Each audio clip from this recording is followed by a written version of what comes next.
Hello. Last week I did a video on what I thought were the last remaining malt values in Chicago. And one of the kind of dark horses I found was Armoric, particularly the Armoric Classic. And after I made that video, I made a point of trying to go out to buy some of the dark horses there. And the Classic I couldn't actually find. It seems to be mostly out of stock. What I did find, and I couldn't resist grabbing, was this. This is a single cask Armoric. This is a barrel pick, so distilled in 2006, 9 years old. It is foot number 8016, hand selected by BC Merchants. Fine bunch of distributors here in Chicagoland.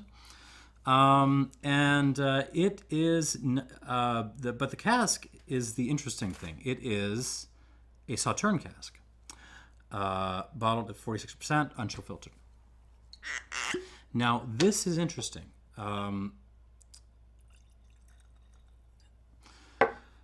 Sauternes has kind of become a little bit more known recently as like a cask used for finishes, and it can sometimes work pretty well in that regard. I think I've reviewed the Glenmorangie Sauternes finish somewhere on this channel, and it was fine. But what intrigues me about this was the possibility, especially given that color, that this is full maturation. They're not telling me that it's full maturation, which is kind of annoying. But the suggestion is this is actually 9 years in Sauternes, and having tasted this, I'm pretty sure, even if it wasn't full maturation, it's not just a finish. This is at least 2-3 good years in a Sauternes cask. So I was very curious to see what that would do, because I'm willing to take a $50, $45 gamble on it, because I am increasingly becoming more of a believer in just long-term maturation in single casks as opposed to just hammering things with finishes. But I'll talk about that in a moment. I will definitely talk more about Sauternes in a moment as well. Let's just get the basic out of the way. Sauternes is a white wine-based sweet wine made in the Bordeaux region of France, sort of southwest France, arguably the most famous place to make wine in the world. So let's start with that. Get some notes on the table. Now this, I should say before I start also, Armoric is not some just kind of whimsy-driven, whiskey project made, starting in France. This is a French whiskey, but it's made in Brittany. It's made in that funny little peninsula off in the northwest of France that has this incredibly rich and fascinating Gaelic history and culture, which is deeply connected to Scotland and Ireland. So, yeah, these people have every right to be making Scotch/Irish styles of whiskey, and they do. Warenghem Distillery has been around for a century or so now. The Armoric brand is a little bit younger. I think it's only been around for about 20 years. But I've had some of their stuff before, and it seems pretty good. Anyways, as promised, some notes.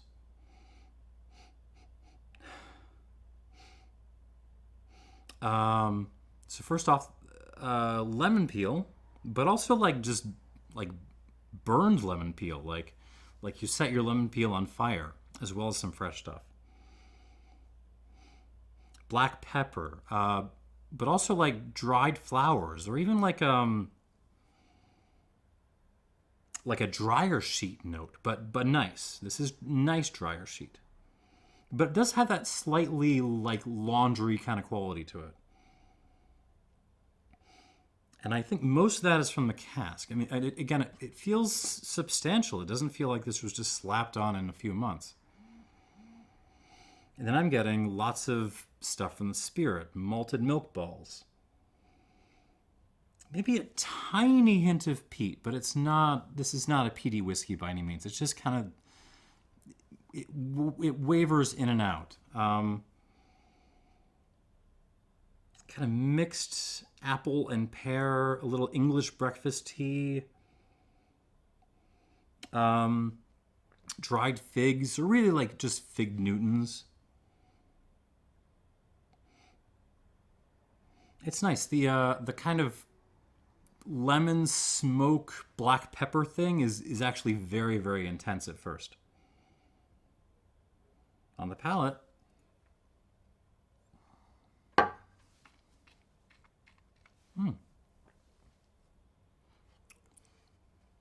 Whew.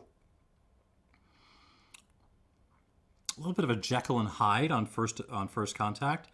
Arrives very fruity, with just kind of a touch of limoncello sweetness on the front end, and then it finishes very dry, very ashy, very, very peppery.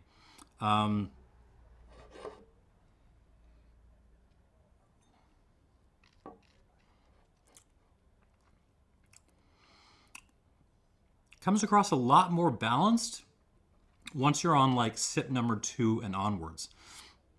English breakfast tea, apples again, pears again, the limoncello thing, malted milk balls. It's not exactly honey, but it's almost like a Benedictine note. You know, the liqueur that's in here. Those floral elements again, the kind of floral laundry thing. But then like ash, you know, on the finish, campfire ash, burned tea leaves, black pepper. Good solid long finish, very dry finish. The mouth length is a little short. Goes up to my molars, but that's it. But hey, I mean, it's a youngish whiskey. That's not the worst thing in the world.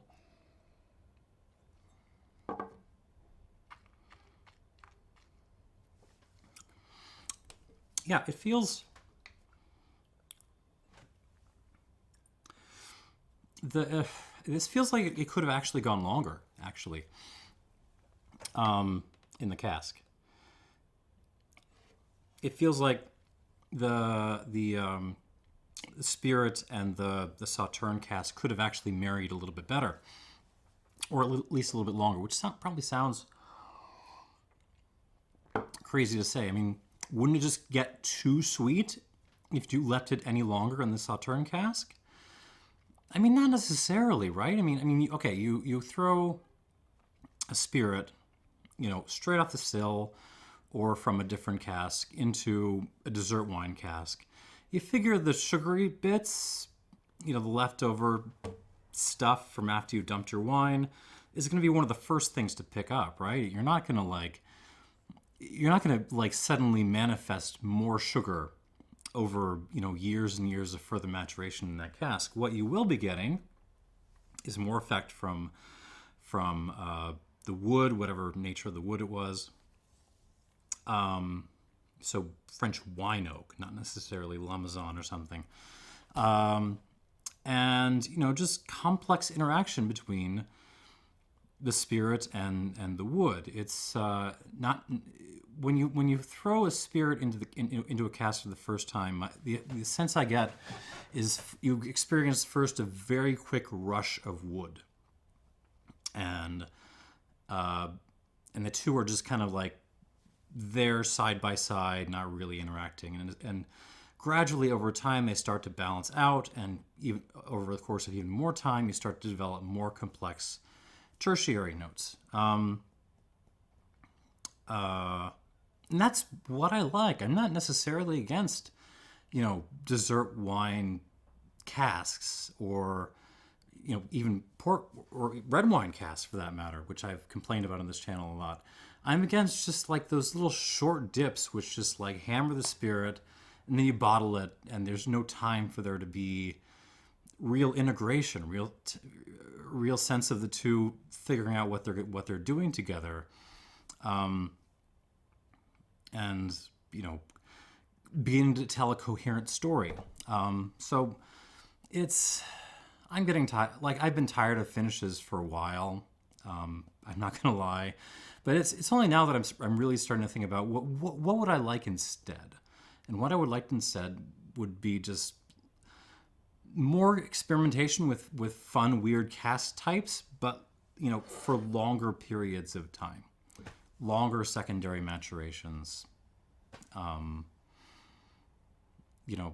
Single cask maturations and weird stuff. I think you would get better results from that rather than just like piles of wood on top of wood. All right, enough of my rant. Back to the whiskey. We shall see how it takes water. Getting a little enthusiastic over here.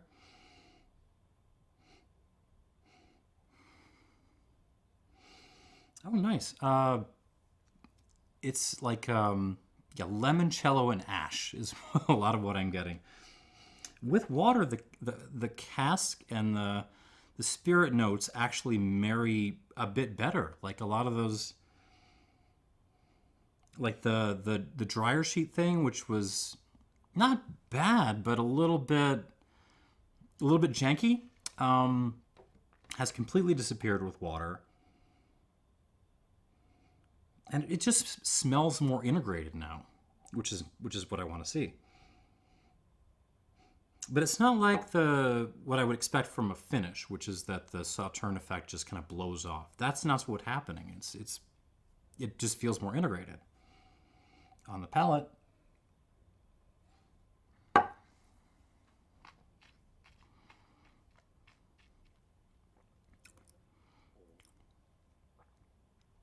Same kind of story. It just kind of steps up its game and pulls itself together when you give it a little bit of water. Lemony, malty, floral in the best way, very ashy, peppery, quite good. The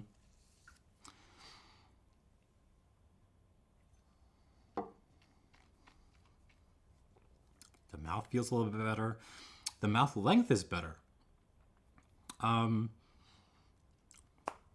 This is a very solid whiskey. I had, the first time I poured this, I had my doubts, but especially with water, this just comes together beautifully. So yeah, I will give this 84 plus. 84 plus out of 100 for this single barrel of Armoric, picked by the fine folks at BC Merchants. Yeah, and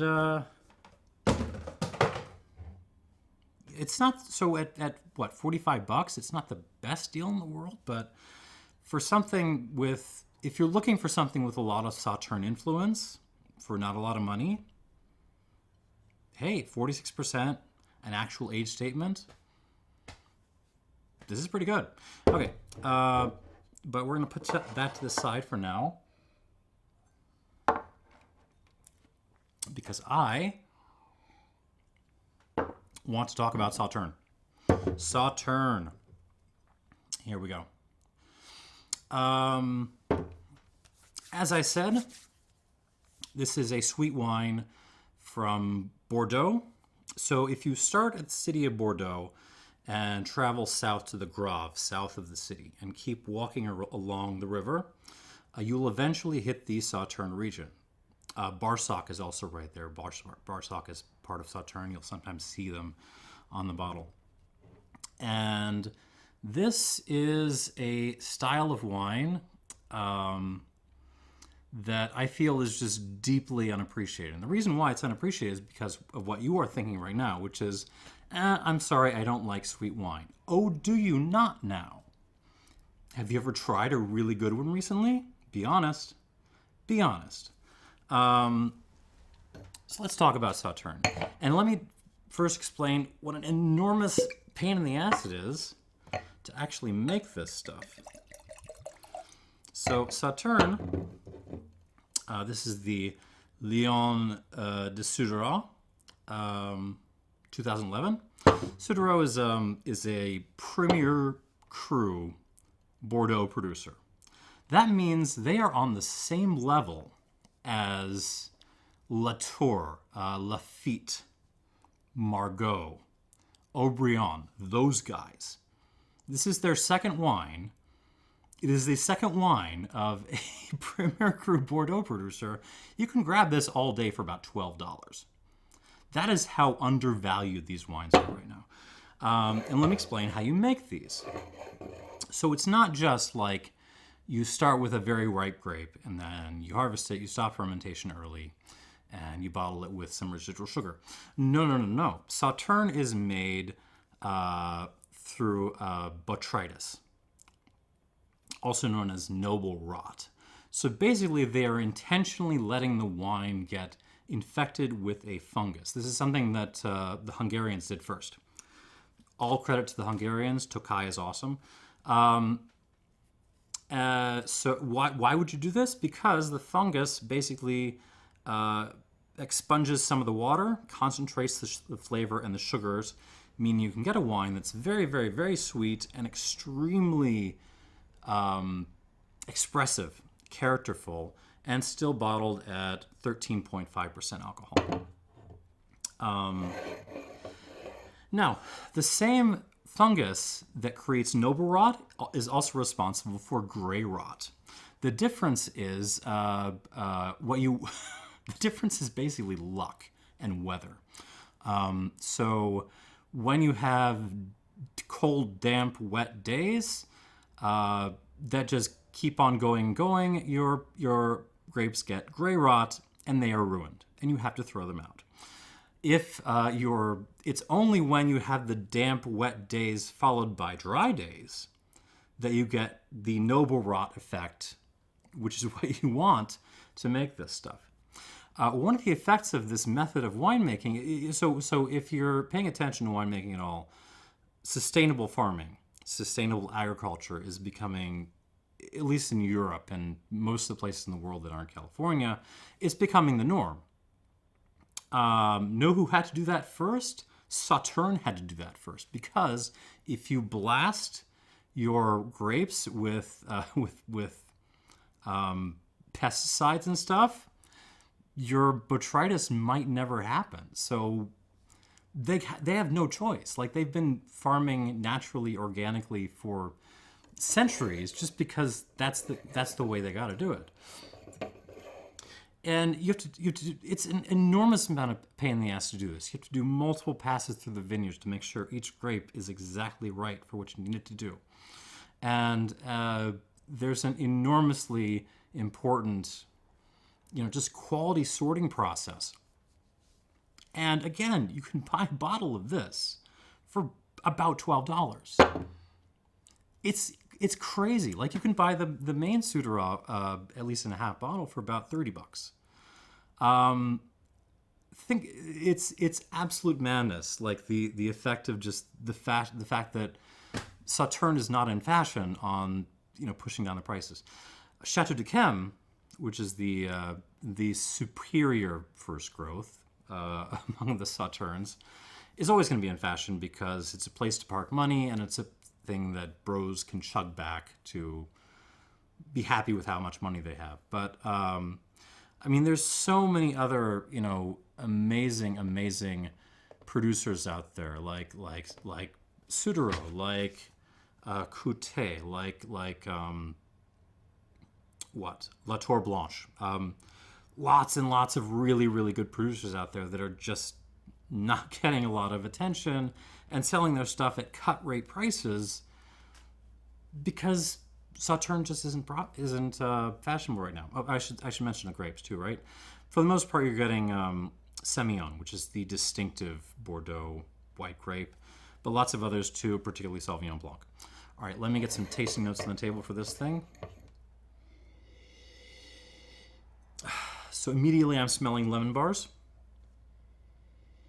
Like, lots of lemon bars. There's also like an almond paste kind of thing, which is awesome. Some really distinctive honey notes. Like orange blossom honey.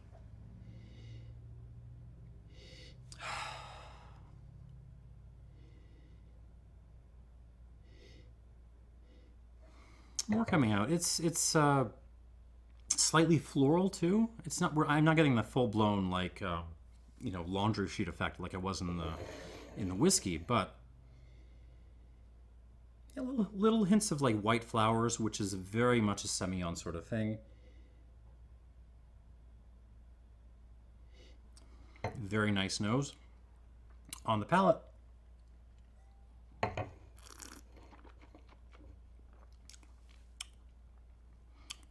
That's so yummy. I mean, these, again, people are scared of sweet wines, but if you actually sit down and taste these, they aren't like cloyingly sweet. There's a lot of sugar, but it's balanced off by acid. I could even, with this particular bottle, I could even do with a hair a bit more acid, but it's definitely there. And again, kind of follows the nose. Lemon bars are definitely there. There's a nice like lemon pith bitterness happening, which I'm really enjoying. Almond paste, almost like a nutty smokiness.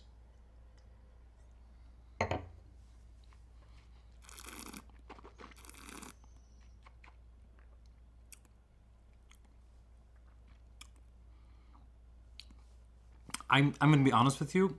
I could just sit here and like drink this on a hot day like this and be really, really happy. It's actually quite refreshing. The combination of the sugar and the acid and that slight hint of bitterness is really, really doing it for me. But my first thought is, as like a wine nerd, is food pairings. What would I eat with this? Because wine goes with food. That's the royal road into wine is food. The classic pairing with this, like all the desserts work with this. Cheese, all like blue cheese in particular works with this, but I like lots of soft cheeses. Brie would also go really well. Pâté, charcuterie would be great. Like just lots of awesome pre-dinner kinds of foods.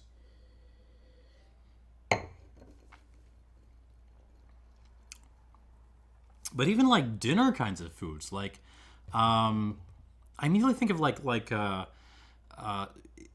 really, really rich Cantonese cuisine. It's like just dripping with oil, and maybe there's some sweet sauces involved, like the really heavy stuff, or even like a lot of West African stews. I think this would work really well. Mafe would be great with this.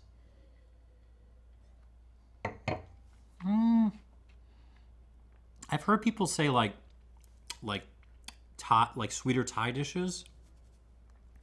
I could see that. I wouldn't try like a pad Thai or something. I would go more for like a curry, something with a little bit more aggression to it. But this would definitely work with that. Even like some salads that lean a little bit sweeter with some nuts or some berries or some like a sweeter dressing in there. This would absolutely work. Like people are considering the quality of this. Again, they had to work their asses off to make this, and it is like $12. Considering the quality, Sauternes is absolutely being slept on. Oh, and how about mixing? Can you mix with this? Oh yeah, you absolutely can.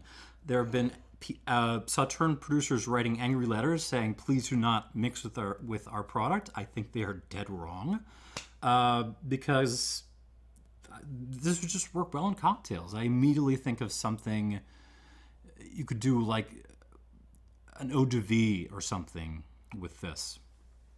Would be excellent. Like just a pair eau de vie. Throw a little bit of this in. Got something. But even just like thrown in as a substitute for a traditional sweet element, like simple, or like an orange liqueur or something. I think this would really work out well. Anyways, do not sleep on Sauternes.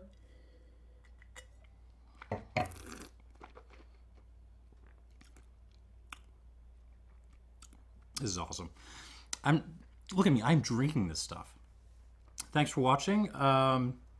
84 plus for the Armoric. 107 for the Sauternes here. Thanks for watching, and cheers.